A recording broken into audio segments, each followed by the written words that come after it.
Good morning, I'm Trevor Shirley, live in Washington. Lawmakers on Capitol Hill also reacting to the assassination of Charlie Kirk. I've got that story coming up just ahead. Good morning, I'm Megan Tellison for Jessica Holmes. We will tell you about the next Carmageddon happening tomorrow night right here in Southern California coming up. Hey there, everybody. Good morning. I'm Melvin Robert. Do you remember the CW series, The Vampire Diaries? Well, there was a certain swift superstar that wanted to make a cameo and was told no. We'll tell you who in just a little bit.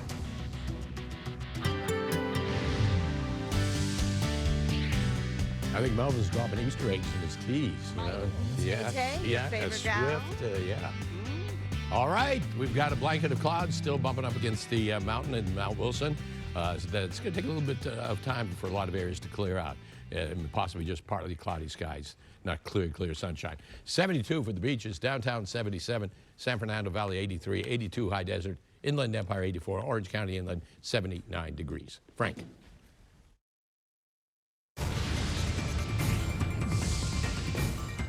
We begin this hour with breaking news. The FBI has released the first photos of a person of interest in the assassination of the conservative activist Charlie Kirk. Authorities also say they've recovered the weapon used in the fatal shooting yesterday. KTLA's Carlos Herrera live in the newsroom with a look at the newly released photos. Carlos, good morning. Frank, good morning. And it appears authorities in Utah are making several breakthroughs in this case. The FBI releasing those first photos of a person of interest in the case about an hour after saying that they wouldn't be releasing them to the public. They're now offering a $100,000 reward for information leading to a possible arrest. These are the photos, the two photos of the person of interest that the FBI's Salt Lake City's field of office has released on X. They show a person walking up a flight of stairs wearing dark jeans, a black long-sleeve shirt with what appears to be a American flag graphic on it, black hat and black sunglasses as well. Investigators previously announced that the suspected shooter was a male of college age who blended in well with the institution and crowd that was present at yesterday's event. They're now asking for the public's help in this, urging those with helpful information to submit tips by calling 1-800-CALL-FBI. Now let's get to a live picture here from Orem, Utah, just outside Utah Valley University, where investigators have been working around the clock to gather evidence at the scene. And it appears that they've been making significant progress. This morning, they also revealed that they were able to track the shooter's movements before and after the attack. They say he arrived at the Utah Valley University campus at 11:52 a.m. to scope the area out, prepare his attack. He later used stairwells to get up to the roof from where he fired the single shot that killed Charlie Kirk. After the attack, officials say the suspect moved to the other side of the building, jumped off of the roof, and fled to a nearby neighborhood.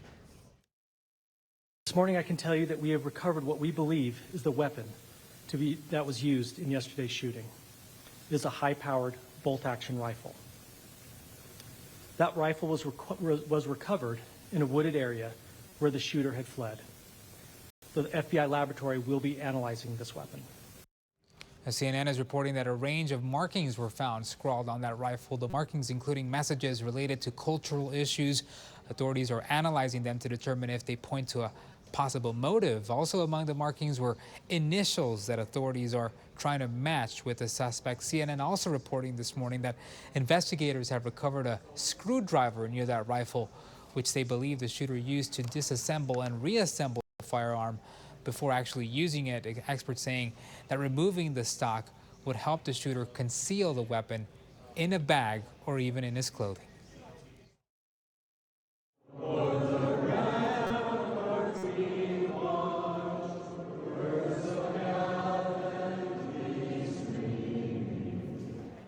Last night, hundreds gathered at the Utah State Capitol to honor the 31-year-old victim. The vigil was hosted by members of the Utah House of Representatives. Kirk was one of the nation's most prominent youth conservative activists, the CEO and co-founder of the youth organization Turning Point USA, and a close ally and organizer of President Donald Trump. Kirk was on the first stop of his fall semester tour organized by the group he founded. He was discussing gun violence when the shooter fired that single shot from a rooftop building some 200 yards from where Kirk was speaking.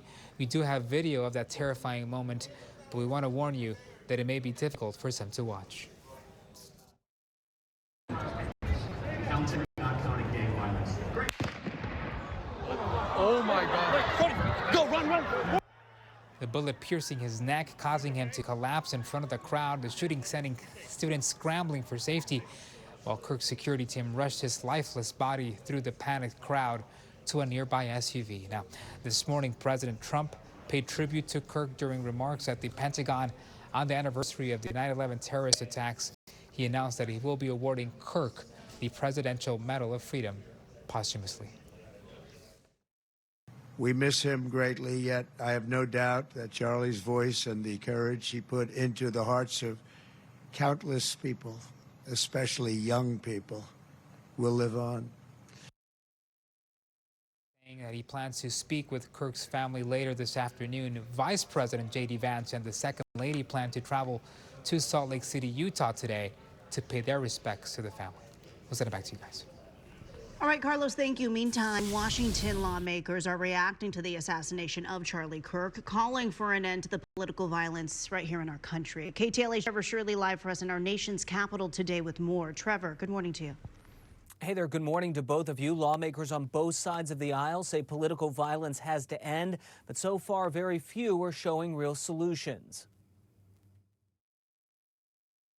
From the Oval Office, President Donald Trump remembering his friend and follower, conservative activist Charlie Kirk. Charlie inspired millions, and tonight, all who knew him and loved him are united in shock and horror. Kirk's death is just the latest incident in a growing trend of political violence. Violence against political leaders is unacceptable in a free democratic society, and it is a threat to democracy. I'm disgusted by the political violence that we've been seeing, and I'm pretty upset about it. Over the past few years, lawmakers and figures on the left and the right have been victims of targeted political attacks. We saw it recently in Minnesota with elected officials being targeted, and it's just out of control across the country. And President Trump, though, in his taped remarks Wednesday, choosing only to focus on violence committed against victims on the right. Radical political violence has hurt too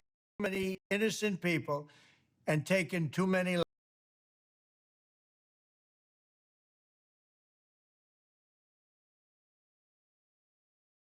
lives. In the past year, a Democratic lawmaker and her husband in Minnesota were murdered, and the home of Democratic Governor Josh Shapiro of Pennsylvania was firebombed. Just two examples of violence committed against liberal politicians. There's no room for violence in the political discussions that go on. But a solution to lower the temperature in the country remains elusive. Violence is not the answer. We are Americans first, and regardless of your political ideology, regardless of it, you're an American first, and your friends and your neighbors are Americans as well. You can disagree with one another, but you all have the same goal, which is a better America. And Vice President J.D. Vance is heading to Utah today to meet with the family of Charlie Kirk. That's the latest here in Washington. We'll send it back to you guys in L.A. All right, Trevor, thank you for the latest anytime on the assassination of Charlie Kirk. Head to our website, that's KTLA.com, where you can always download the free KTLA Plus app. And our coverage will continue right here throughout the day. A bill that would debar federal and local law enforcement officers from wearing masks here in California is now one step closer to becoming law. The No Secret Police Act is a response to ICE raids in which officers have arrived wearing masks without displaying identification. The bill sailed through the Assembly. It now heads to the state Senate. If signed into law, it would require all law enforcement agencies to restrict the use of face coverings and make it a crime for officers to conceal their identities. Exemptions would apply for undercover assignments, for tactical units, and the California Highway Patrol. Oh. All right, Mark Yeah. Risky. And the weather's still cloudy and overcast in a lot of areas. Quite a thick marine layer this morning, and that is what's given us those cooler temperatures. We had some great weather yesterday. We will again today. Then after that, it gradually warms up heading into the weekend, and by the middle of next week, that's when we're going to be looking at some hot temperatures once again. Yesterday, 84 is the average, 103 record set in 1878, and here it is.